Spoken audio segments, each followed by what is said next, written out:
புரட்சித் தலைவி அம்மா அவர்கள் அரசினுடைய சாதனைகள், அண்ணன் எடப்பாடியார் அவர்கள் முதலமைச்சராக இருந்த பொழுது நிகழ்த்திய சாதனைகள், இதையெல்லாம் மக்கள் மத்தியிலே எடுத்துச் சொல்ல வேண்டும் என்பதற்காக இந்த நோட்டீஸ் வழங்கக்கூடிய நிகழ்ச்சிகள், திண்ணை பிரச்சாரங்கள் மூலமாக மீண்டும் தமிழகத்தில் அண்ணன் எடப்பாடியார் அவர்கள் முதலமைச்சராக வர வேண்டும் என்பதற்காக மக்களிடத்திலே ஆதரவு கேட்டு நிகழ்ச்சியிலே மாவட்ட புரட்சித் தலைவி அம்மா பேரவையின் சார்பாக இந்த நிகழ்ச்சி நடைபெற்றுக் கொண்டிருக்கிறது.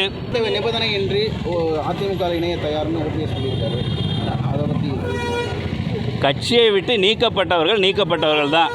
இதில் பொதுக்குழு, செயற்குழு, பொதுக்குழு, மாவட்ட செயலாளர் கூட்டம், தலைமை கழக நிர்வாகிகளிடத்துல எல்லாம் அன்றைக்கு நிறைவேற்றப்பட்ட தீர்மானங்கள் அப்படியே தொடர்ந்து கொண்டிருக்கிறது. தலைமை கழகத்தினுடைய நிர்வாகிகள், மாவட்ட கழகத்தினுடைய செயலாளர்கள், கழகத்தில் பல்வேறு பொறுப்புகளில் இருக்கக்கூடிய நிர்வாகிகள் அத்துணை பேரும் ஒருங்கிணைந்து மீண்டும் அண்ணன் எடப்பாடி அவர்களை முதலமைச்சராக்குவதற்காக பாடுபட்டு கொண்டிருக்கிறார்கள். இதில் எந்த கருத்து வேறுபாடும் இல்லை.